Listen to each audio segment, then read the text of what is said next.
live. Welcome to Phil's to Phoenix. Mayang buntag, mayang hapon, mayang gabi, no matter where you are in the world. Yep. Welcome to our home live stream today. And Let's see. live stream today. Okay. Check. And we've actually been here 300 days today. Yep. Not here in this place, but we've been in the Philippines 300 days today. We arrived October 9th in 2020. Yes. So, Hi, Brandon. see, that's why she does this on the phone as well. But we kind of just give everybody an idea of what our takes, impressions, etc. are of 300 days in the Philippines during this situation. The reality versus. Yeah, definitely the reality versus expectation. You're going to need to excuse me for a minute. I was trying to upload a really cool thumbnail. There was a screenshot.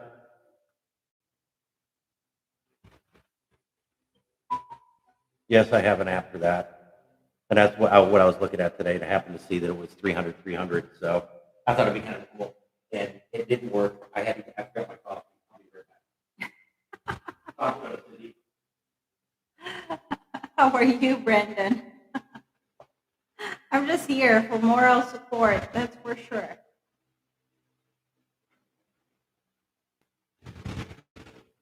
So we did shopping yesterday, baby clothes shopping. And guess what? We thought good but hot here lately. Oh, I know.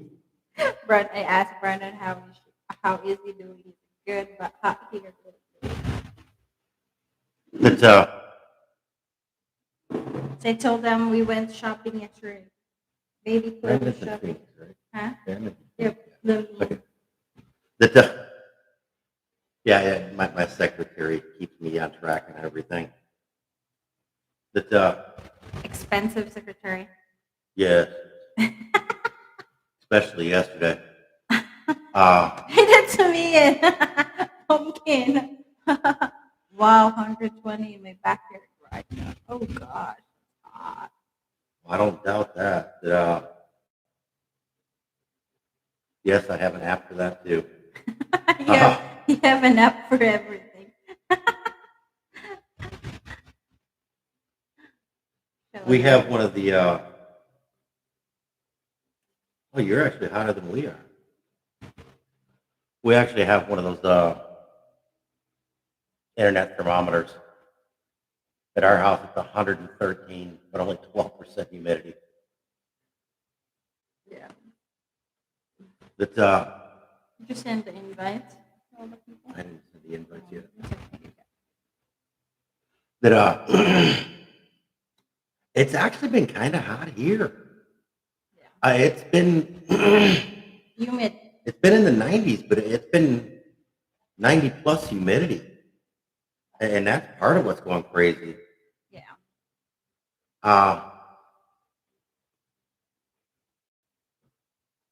But we got here in October when it was MECQ.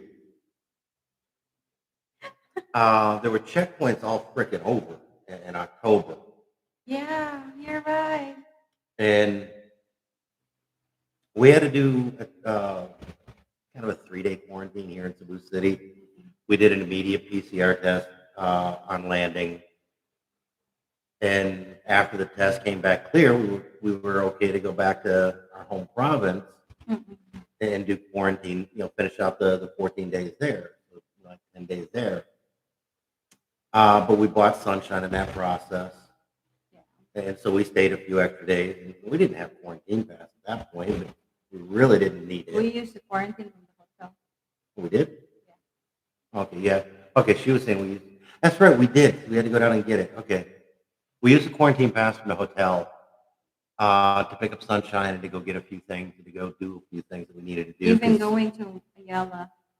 Yeah, because I had a tooth that was pretty jacked up and needed to come out. But we didn't want to do the tooth extraction and then immediately go into a quarantine situation where it was going to be hard to get back here. Yeah, because we have two quarantine pass, but the other one is a different day. The other one is different day. So the police pointed out, like, Mom, you're only allowed one person in a day. You're not allowed two. And I said, oh, we don't know. So they just let us pass by.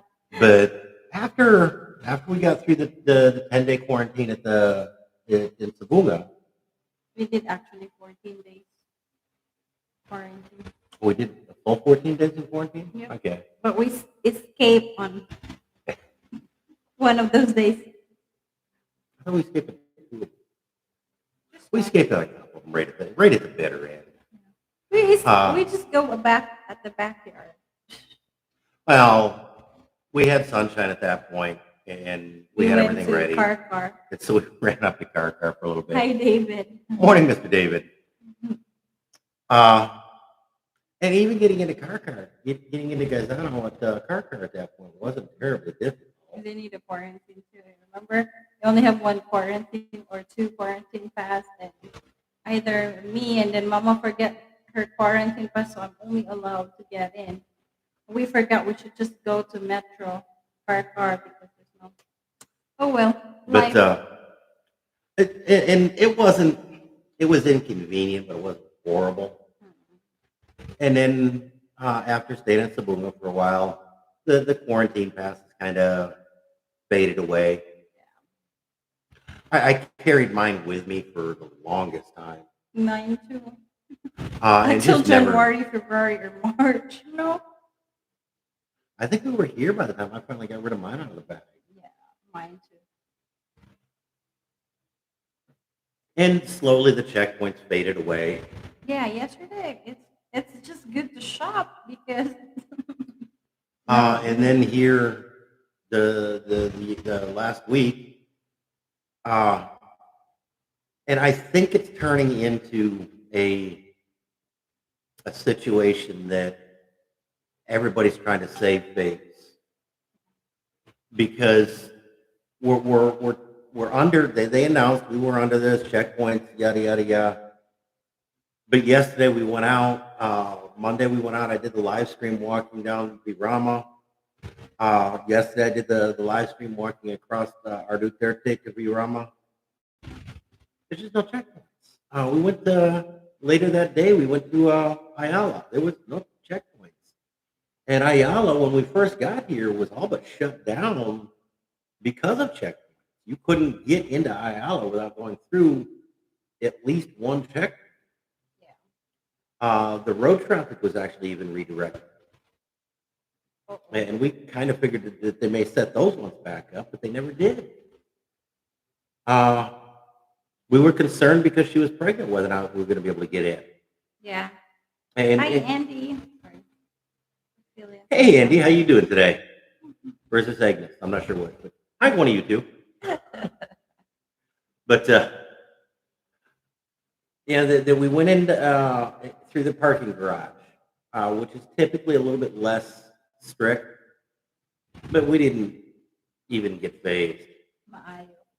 Maayo buntag. But Maayo is good. Okay, what are your takeaways?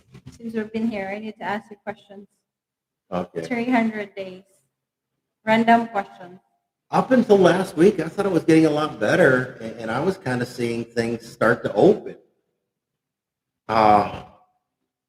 But after last week, I could see enough panic at a federal level that there's going to be every sign of being closed, shut down for, I don't know how long. I'm going to go with indefinite at this point.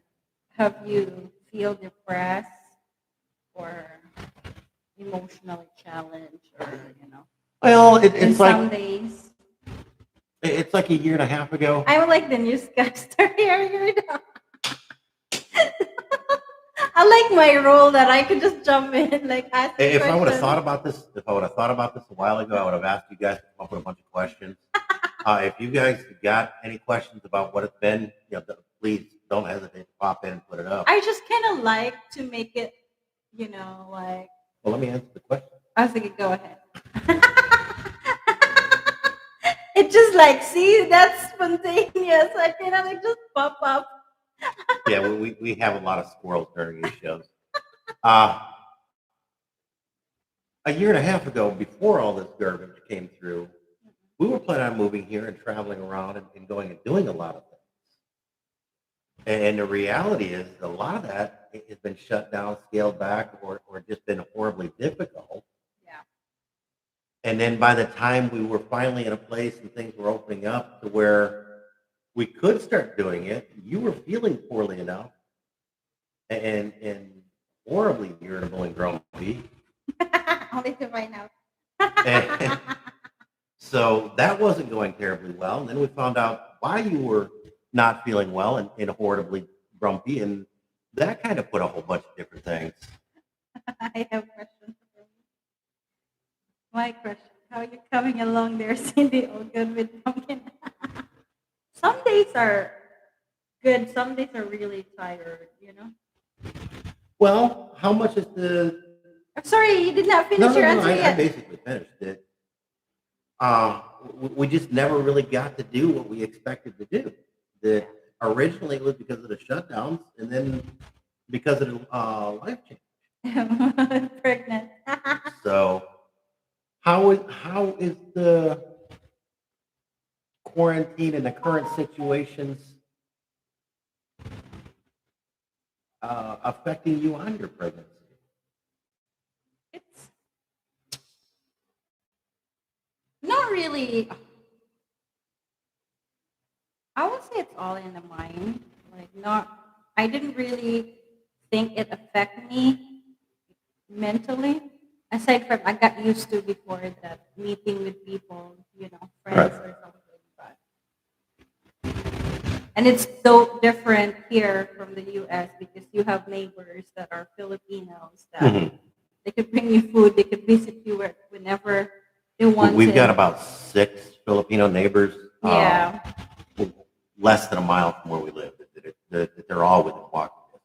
And then here, it's good, but some days there are challenges because I need someone to talk. It's hard to talk in the phone compared to face to face. Like personally, like you could connect, you could really, the emotions there. It's hard. Like yes, you could talk to them through phone, but it just I don't know. But Well, and that's one thing I have noticed is I was kind of hoping to make some connections and build some friendships while we were here. Uh, and I'm just not seeing that happening for a few reasons. And a lot of it is just because of the current situation, that it is so hard to get around. yeah, People are kind of hedgy about going and doing anything. because of the virus thing. Like my high school friends, we want to get together, but we cannot because you're pregnant. You're not allowed to do. Oh, yeah, it's a little funny today. Kind of static. Can't hear you, but a little scratchy sound. The microphone we got new, better cables, but I think the microphone is not the greatest. I don't know where to get a decent quality microphone here. And I actually looked at, and I'm getting ready to do an Amazon video. I found out Amazon does ship to the Philippines, and they're actually really good about giving you what the actual shipping costs are going to be. With that said, a decent $100+ microphone that I've got back in the States is going to be about $150 shipping fee. So until and unless I can find a decent microphone here, this is actually the best we can do. So I appreciate you guys and I do appreciate it. And then a little bit of it is we've got a fan in the background. Yeah. And some of them might be internet issues too, because they are doing some major work to the internet here. They are stringing out a bunch of new lines. They're replacing some lines and they're adding others. So it's going to be interesting in the next year to see what's going on that way.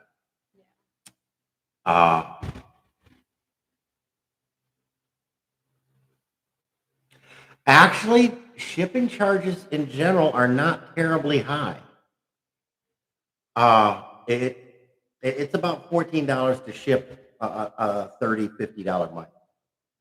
But there comes a point where the taxes, the import duties kick in, and as soon as they kick in, a lot of times they're 100+% of what the items are. When we first met, before we actually got married, If it's not fit enough. I shipped her a little tiny Engagement. engagement ring that was about $110, and wound up with almost $200 in shipping charges because of it. And what I didn't realize, if you ship jewelry or certain electronics or different things, that the shipping charges go freaking insane, because it's not the shipping, but it's the taxes that they do for import duties. Yeah, and it's that's what kills you. Isn't so much the shipping charges. Through Amazon, there's a lot of stuff that you can get shipped relatively inexpensive, definitely less than shipping charge and a lot of those. Mm-mm. But the thing is it's you've got to watch out for the taxes. There was a small camera that I was looking at getting for her, and it's about a $300 camera in the U.S. Oh, wow. Did you do that as a buy-in box? Because Small those, box. No, balik box. Big balik box. Big. yeah. If you've got the Amazon, go look on Amazon online. That it's actually not that terribly expensive to get routine items. No, just FedEx. Oh, yeah, FedEx is expensive. Yeah, FedEx is expensive, and that's what I did, and that's the one I got messed over on the taxes. I don't know who Amazon uses. We're gonna order a couple of small things. I found some flashlights that the shipping charges on them are only about $14. They're real similar to a flashlight that I had back in the States that I actually brought and got lost in the move somehow. And we're gonna ship those over here. Yeah. How did we get on this thing? Shipping. Andy is asking about shipping charges are way too Oh, high. okay. No, he actually asked about that. I made comment about the microphone being so expensive. There's a dollar limit, and I didn't realize this. On Balik buy-in boxes, you're only supposed to ship no more than $200 retail value in a Balik buy-in box. People just not. And I've never seen that thing. Yeah, Yeah, that ours are often way over that.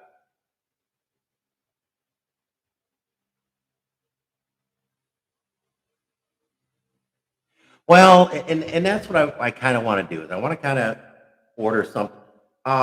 Philippine Dreams did a video and mentioned it in his, that he'd done some Amazon. And so out of dumb curiosity, I plugged it in and looked, because we're Amazon Prime members, more for the videos and stuff like that here, but back in the States, we ordered a lot.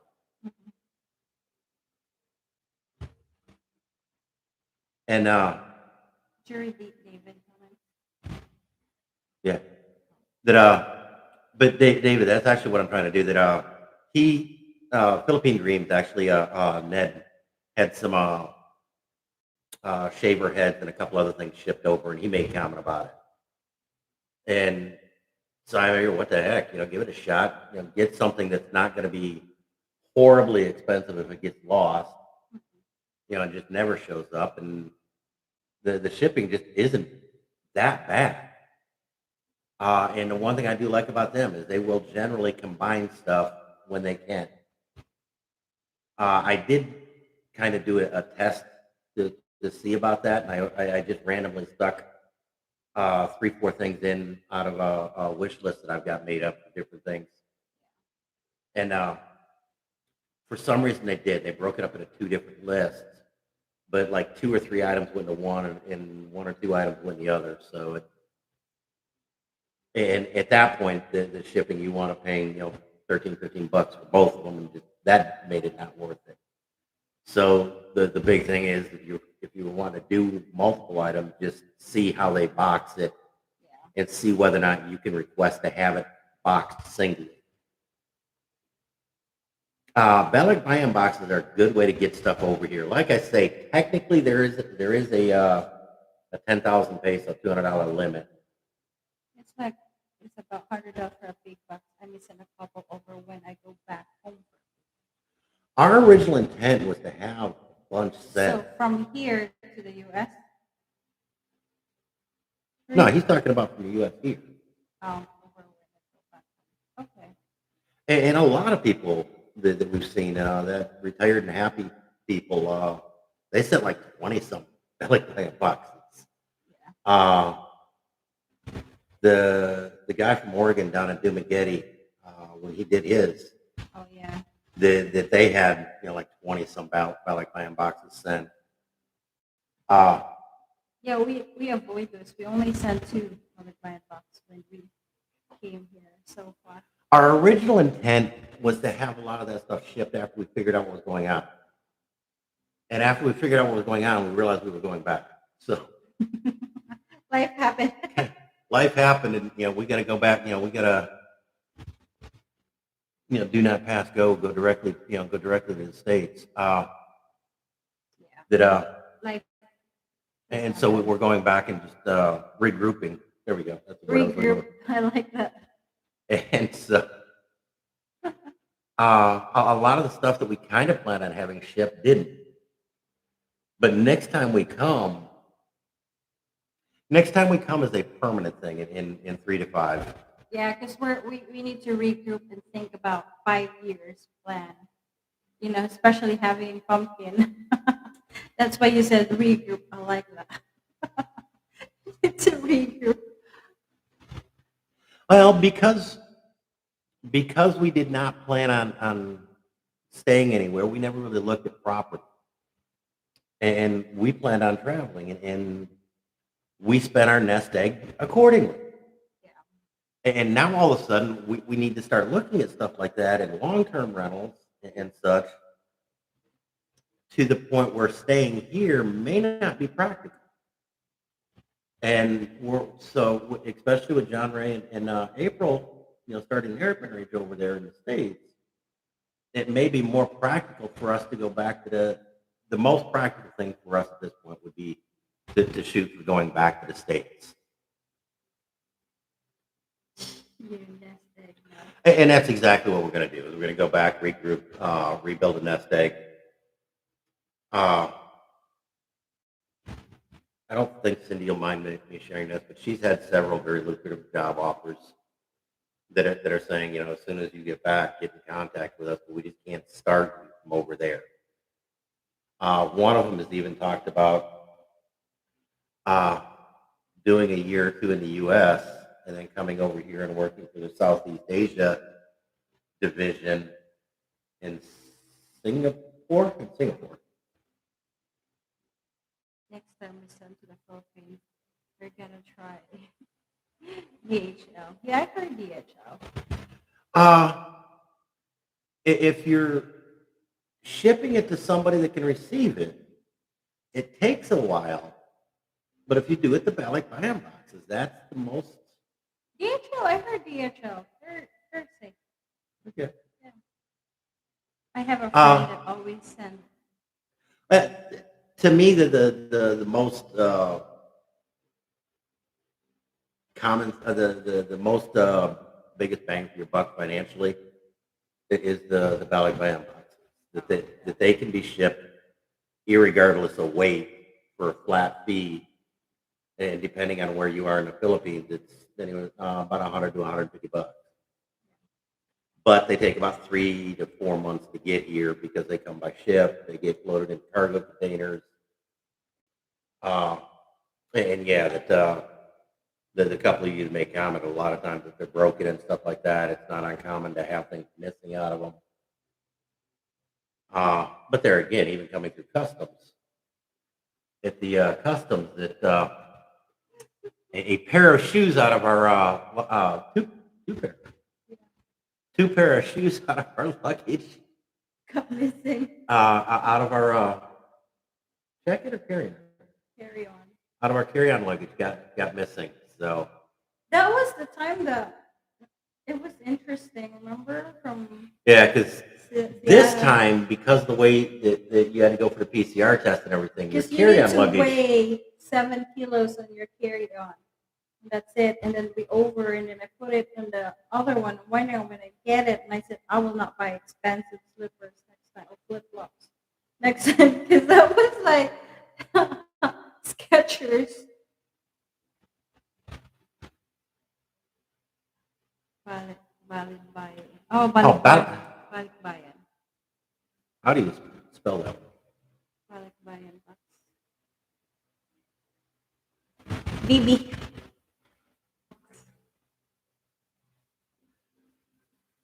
There you go.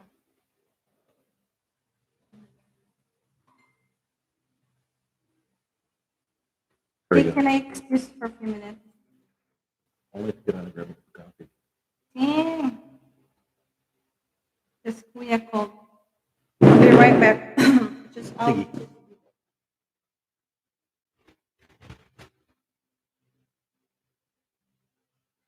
No, they were Cindy's. That they were Cindy's. That she had some very nice shoes in there. They weren't stupid high dollar, but they were $30, $40 shoes from the U.S. Uh, one of them was a nice pair of Skechers slippers. The Kano slippers, the actual slipper type. That they just turned up missing. We had to give our carry-on luggage to the import to the customs people, and then we went to did the PCR test and all that, and customs all looked through our tore through all of our luggage without us there. And like I say, that we had a two pair of shoes that went missing in that one. So like I say, it wasn't huge. It wasn't like $200-$300 pair of shoes, but they were nice, $30-$100 pair of shoes. But so that stuff happens anywhere in any time. That unfortunately government officials, especially low-ranking government officials, tend to view that as a perk of the job. Yeah, David, there is a thing called a Balikbayan box that you can ship stuff back to a Filipino can ship stuff back to the Philippines duty free. And so they are typically not inspected or anything like that. Depending on the country you come from the U.S., that they're 100 to about $150, depending on where you're shipping it to within the Philippines. They all come in through Manila, and so anything going up to Luzon area is one price. Visayas is another. Mindanao is the most expensive, and they take about three to 5 months to get here. Around Christmas time, they'll take up to 5 months to get here. Outside of, after Christmas and before October-ish, that they'll normally get here in about 6 weeks to 6 to 12 weeks, about 3 months. We have not done the vaccine yet. My personal opinion on vaccines, and this is my personal opinion, if you genuinely are in a risk group for something, look into the vaccine. If you're not in the risk group, there's not a whole lot of sense in you getting the vaccine, and it becomes an unnecessary medical procedure that you're putting yourself through. Back in the States, I've never gotten a flu vaccine. I've never gotten a flu shot. I am not in a risk group for them. I don't see any sense in it. When I moved here, and this is the first time in 50 plus years that I've been alive that I've ever looked into it. that I did look into getting dengue and malaria vaccines. Uh, I think it was dengue that that I would have been able to get one for, and would have made sense. Malaria, they really don't have a vaccine for. Uh, but the doctor wouldn't recommend one for whatever reason. So I wound up not getting it. Uh, the COVID, it's a flu. If you get the flu, if you're in a risk group, you need to watch out. I am borderline in a risk group. I'm not going to disagree with that. That the 30-year, 40-year smoker thing has taken a toll on my lungs. So yes, uh, COVID would be a very bad thing for me. But I don't see myself as being horribly in that group. And it's actually something that I think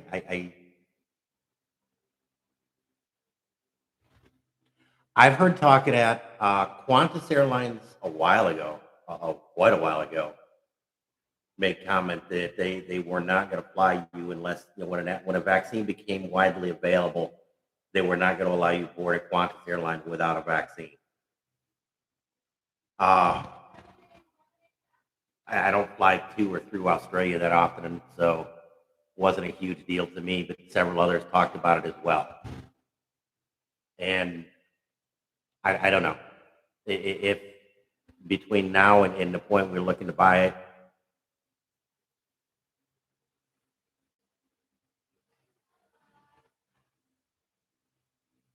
it, we will consider it.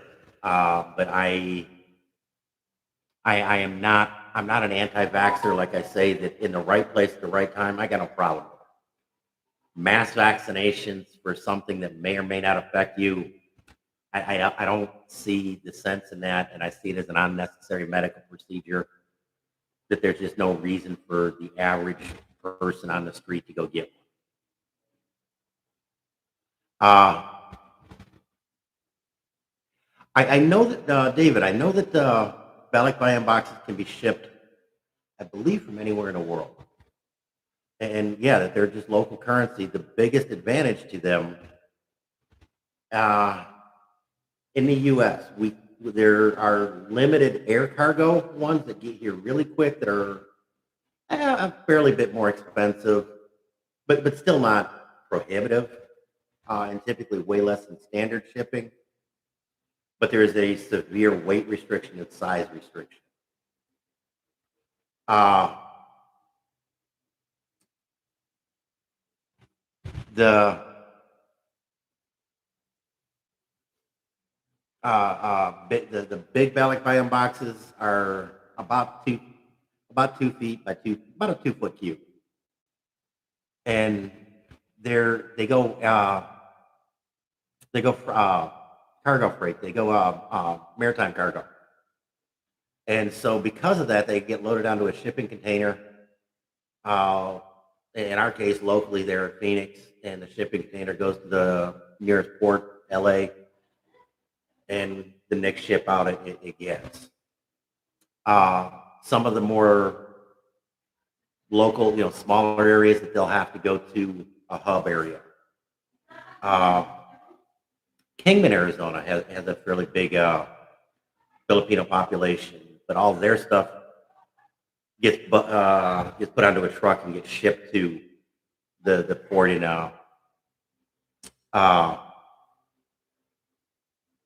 or gets shipped to Phoenix, and then goes into a container and then goes out. So, bunda kuya that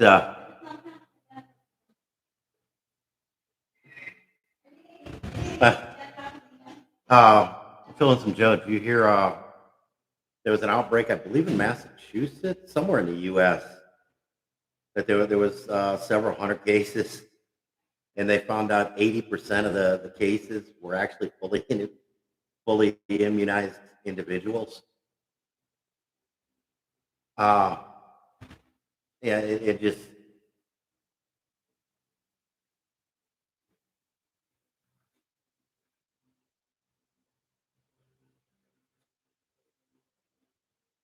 Yeah, we put a couple of the Valley Biome boxes out that were well over 100 pounds, and yeah, it's surprising how well they can do it. The guy that we use, uh, that he's real good about getting stuff like that in his pickup. Uh, Another little Filipino guy that he's a citizen in the States. He's been there that long, but yeah, they have to pick it up and move it. Uh, the one thing we found to do, and because we did one a few years back, and it had some plastic wear and stuff like that that we thought we padded pretty well. And when we opened it here, we shipped it so that it was going to be here when we were here on vacation. When we opened it, all the plasticware, you could see the box hadn't gotten crushed, but there'd been a lot of weight put on it, and it had been compressed a bit, and it was enough to break all that plasticware. Uh, so what we do is we got the measurements, and we'll stick a 1 by 1 post. We stick a particle board bottom to it. We stick 1 by 1 posts up, fill up the box, and then put a top on it with the 1/2 inch particle board, and then seal it up. And this time when we shipped stuff, we saw that one of them had actually been compressed bad enough it broke a corner, but nothing inside was damaged, and we had some fairly fragile stuff in a couple of boxes. So if you're shipping it, you might want to consider at least doing something on the top and bottom to help with the weight distribution so it doesn't get crushed or anything like that.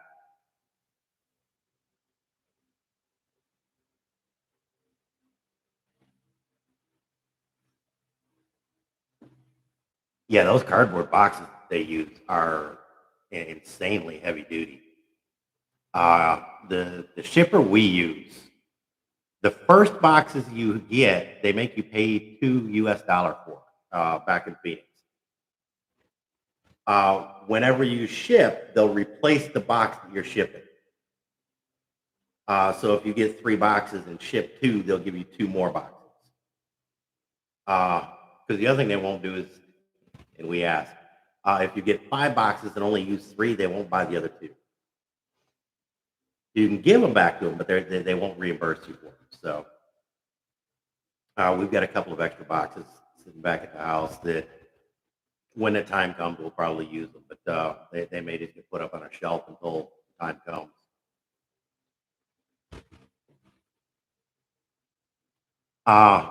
And the other thing we do is we tape the dog snot out of them. We tape them heavy on the top and bottom to make sure they don't come open. We just use standard packing tape. The other thing we do to help with this is we specifically buy clear packing tape. And on a standard notebook size piece of paper, on two of the sides, yeah, on 2 of the sides, and then on the top, so that if it's laid on its side, its back, or its bottom, it will be visible pretty much any direction you can put it, shy of putting it on all 6 sides. But we do the standard notebook size piece of paper, and we've got the from address, and in a huge print, we've got where it's going to, and then take and seal the entire thing with the packing, the clear packing tape, so that it's taped down and protected by the packing tape, so they can't get accidentally torn or something. I'd always intended on doing a ballot buy-in box, but I never remembered to do it all the way through. But a couple times I got beginning, a couple times I got part of it, and the taping process I never did get videoed well, and so this next trip we may just send one just to do that. this next trip back to the U.S., we may do that. I need to get a freaking haircut. I may convince Cindy to go to Landers this weekend. That at Landers, one of the cool perks you can get is yeah, I got a squirrel. Sorry. You can get a free basic haircut with membership. So I may con her into going back down, and that way we can get some tortillas. Now I thought about doing that as well, Andy. Getting that shrink wrap types, that clear wrap that they can do, and wrapping it that way, but I just never did until I found out that the shipper does it automatically. I was ready to get some of the shipping straps, but as soon as I get to the warehouse where we're shipping them out of, that they immediately put the 4 straps, 2 in each direction, to hold it on there. So we didn't have to do that. But yeah, the Balik Bayam box is probably the best bang for your buck on shipping costs, but it has some limitations that they can and periodically do get inspected. You're only supposed to have $200 retail value, 10,000 peso, whatever that works out in your local currency. Retail value in it. And that's their estimation of retail value. So if it gets inspected, you might want to have an invoice in there on top just in case they inspect it. We've never done that because we've never shipped terribly high dollar stuff. But and I've shipped electronics and stuff like that technically weren't supposed to be shipped, but I haven't had an issue. And the other thing is the time. It can seriously take 3 to 6 months. We've had them here, and as quick as 6 weeks, about a month and a half. And her brother shipped one that took 5 months to get here. So, and I've heard of people taking excessively long times like that as well. Around Christmas time, after September, October, that they're going to take a while. Everybody and their brother is shipping them back for the holidays.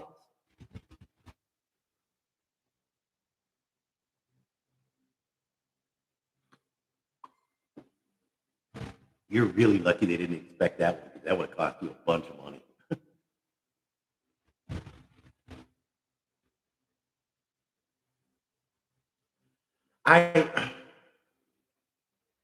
I've been told several times by several different people, yes.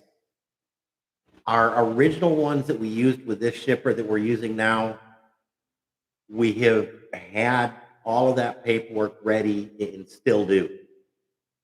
But no, we've offered it to him repeatedly and he's never accepted it. So I don't know. I don't see it being done as needed, but I have it ready just in case.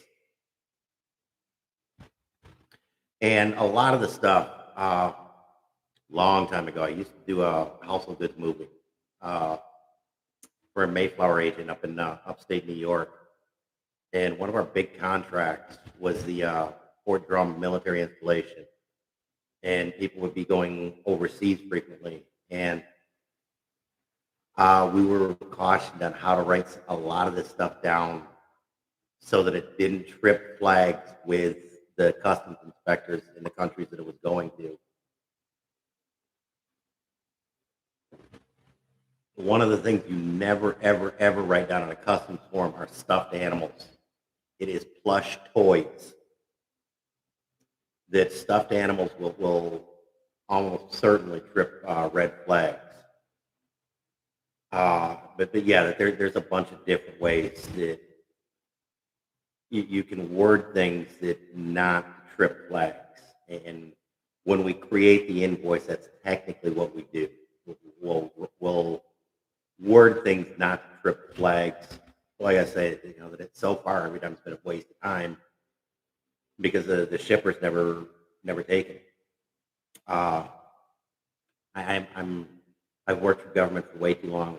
I'm a firm believer in having paperwork and letting the people that want it say, no, I don't want it.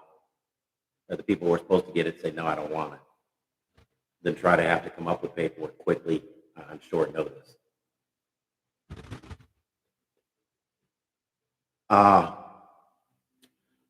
To the best of my knowledge, because there's been some that we've shipped,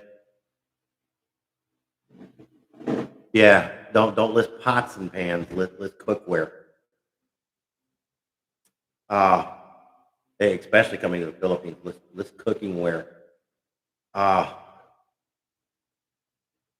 And some of the stuff in the U.S. The Philippines is a little bit better about it because most people here speak English, or at least can read English pretty well, especially anybody in the government.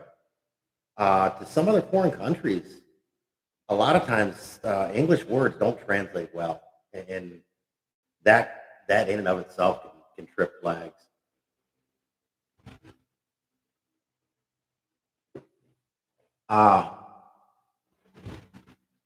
If you don't mind me going off on a kind of a funny story that has to do with that, and often text speak doesn't translate well. My father was a career railroad worker, and back in the 50s, he was a signal gang foreman. And one of the things they would have to do is go through periodically replace some joints and stuff like that in the railroad, and then make sure the signals pass through the rails through the joints. And one particular style of joint is called a frog. And the way that they replace these is they've got a big nut splitter that they use a sledgehammer and just split the nuts and take it off that way. One of the guys, when it came down, instead of using tongs or something like that, they typically just use their hands. And one of the guys had slipped or whatever, and it tore up his hand bad. The nearest hospital that was to that area that they got him to quickly, and my father had to take him because he was the gang foreman to do all the paperwork for him. So happened to be a Catholic hospital, and this is back in the 50s, so that it was actually sisters that did most of the staffing at the hospital, especially anything administrative. And so he got him into the emergency room and got the doctors looking at him, and a sister grabbed him and started doing paperwork. And when it came to what was he doing when he hurt himself, without thinking, my father said he was cutting the nuts off of a frog. And the sister got all kinds of upset, and he had to backpedal and explain that a frog is a piece of railroad gear that they were talking about that's bolted on, and that they were cutting the nuts from the bolts. That it wasn't what it sounded like. So the way you say things, it can make a huge difference.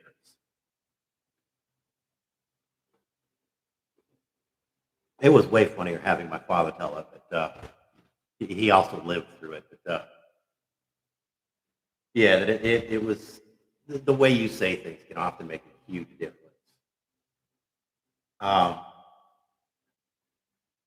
Back in the Phoenix, that cactuses and such are pretty common, and there's one particular cactus called a cholla, CHOLLA.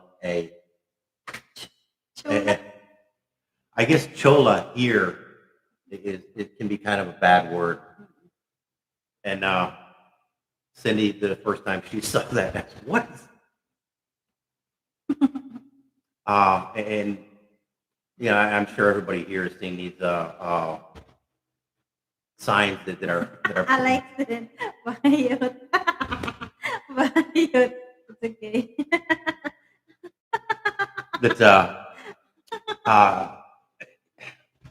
It's like you commented about grahams. It took me almost a month to figure out what the flock grahams were. To me, graham is kind of a ham that's went bad. She talked about liking eating them. I know you guys like pork, but And then finally she showed me a box in the store. Oh, graham cracker. You're silly. Uh, but yeah, a lot of times it's just the way you word things. And so if they ever do ask you to have an invoice, I would have one ready.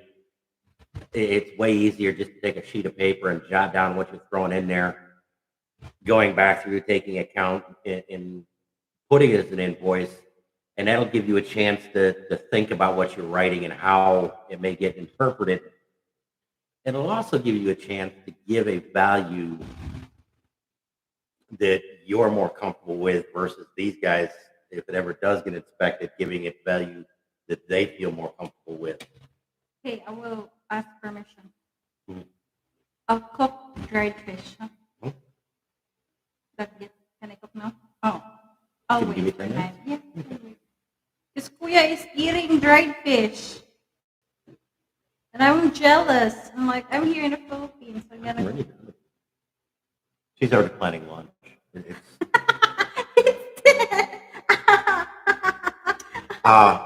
yeah, I got a bunch of paperwork and stuff like that to be doing today. I got a little bit of editing to do. No need to go there. I'll just make some dried fish noodles. Oh no, because you don't have your phone. You can run down there and get me fish. Sorry. There is a tongue in Missouri called chula. Sorry. Chula. You pronounce it chula. That's got to be that must be an Indian word, Hey, there is one street. Native American word. There is one street there in Phoenix that I read that street and I said to you, remember? Yeah. The CA. Cholla is a main street. Yeah. In Arizona, the cholla is spelled like the cactus. David says, okay. That in Spanish, the double L is pronounced ya. Yeah. And so that it's spelled chola, but it's pronounced choya. It's like your last name, though. Here is Carrillo. In Mexico or in Spanish, it'd be Carrillo. Here, your row, pronounce it row-E. Yeah, my last name, R-O-E. A lot of people here will pronounce it Roe. Yeah, one time when Papa with you, and then they keep calling your last name Roe and Papa. There's no Roe here. It's Roe. The other thing is when they hear the name Roe, they think a it's lot Chinese. of people think it's Chinese. If you're not with with me, they will say, "So you have a Chinese family, mom?" And then Chinese. Oh my God. Good luck with that. And so yeah, a lot of it is just that it's. Oh gosh! Wow, that's expensive. And that's it. It doesn't. And like I say, we've shipped it. Phyllis and Joe may come, and he shipped an extremely expensive thing. I don't think you could pack one of those for under $200. Oh yeah. It's hard to pronounce, so we'll see how Filipinos pronounce that. I'm not even sure how to pronounce that one. Yeah, me too. You should just call and, hey, can you say it to me?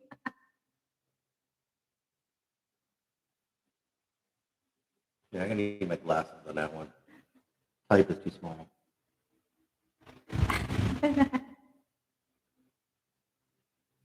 Okay. That's got to be French. Bethlehem?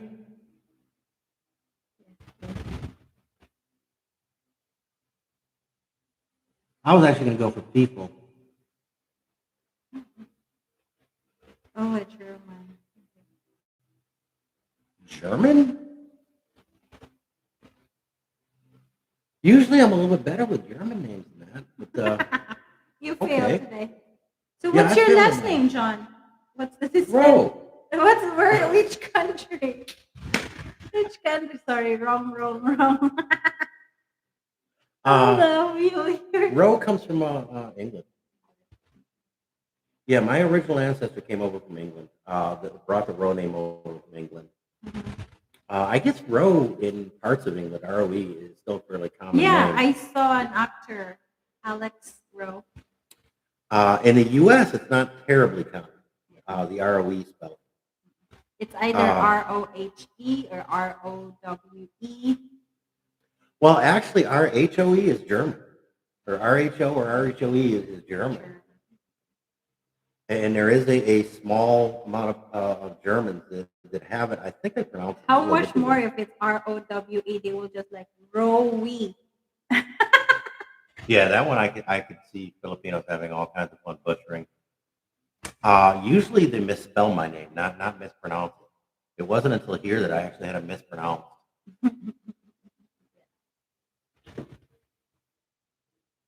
But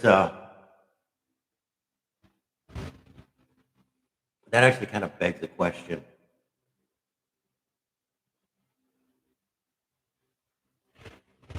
I don't know the truth to this, and I kind of doubt the truth to this. Uh, but from that comment, I'm saying he probably could have been.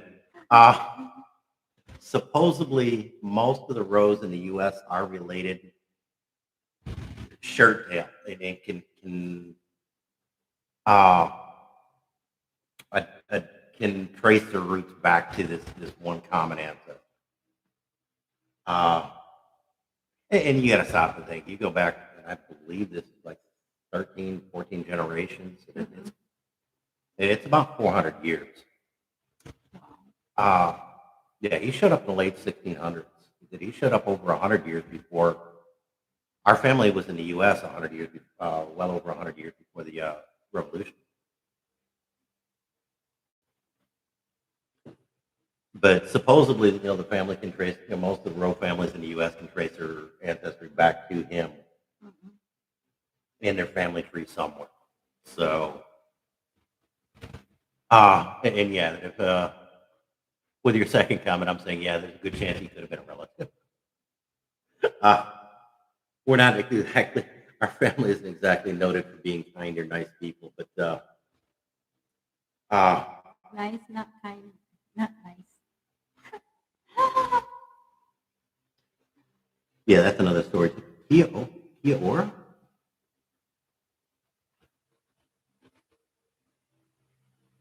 I'm not entirely sure what Kia ora is. Is that a name for you? Okay. Yes, that might be David's last name. Oh no, David is. And it's like we were coming up with Chana for a baby name. And Cindy was asking about it, and that I talked about it. And It's a Hebrew name. it's a Hebrew name. And that's one, because you were talking about pronunciation and stuff like that, and that we asked about, we talked about it. We showed it to a couple of Filipino friends, without being told how to pronounce it.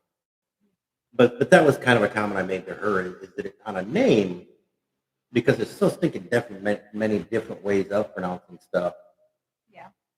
On a name, the name is basically to be pronounced however you want it to be pronounced. And if they're not pronouncing it the way you prefer, just correct them. And out of decency and respect, typically people will modify the pronunciation.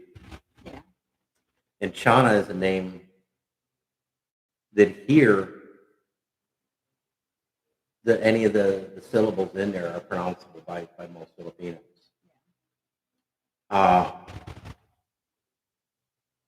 But yeah, that's a name that I don't see a problem with. And names that there's a lot of times names do not come close to being pronounced the way that they would be spelled. I grew up with a friend.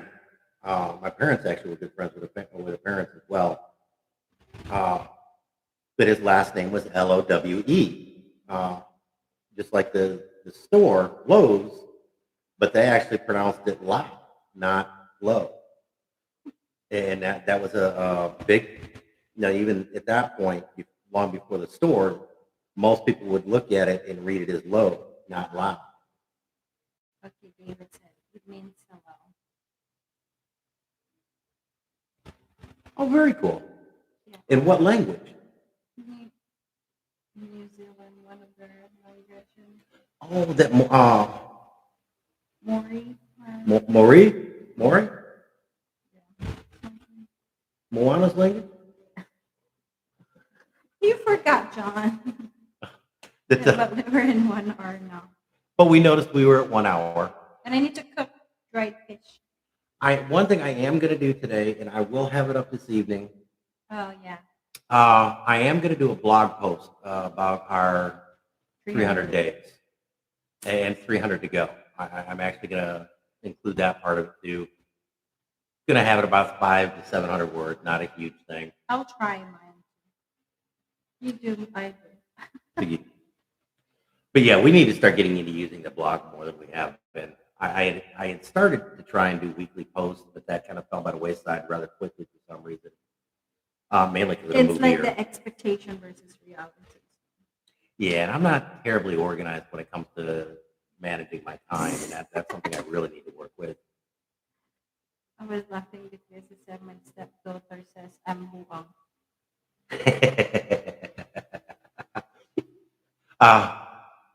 You do know what that means, right? You know. But we thank you so much for watching and joining us today, as always. And from Cebu City in Guadalupe in Toe Chip Compound, Mabuhay.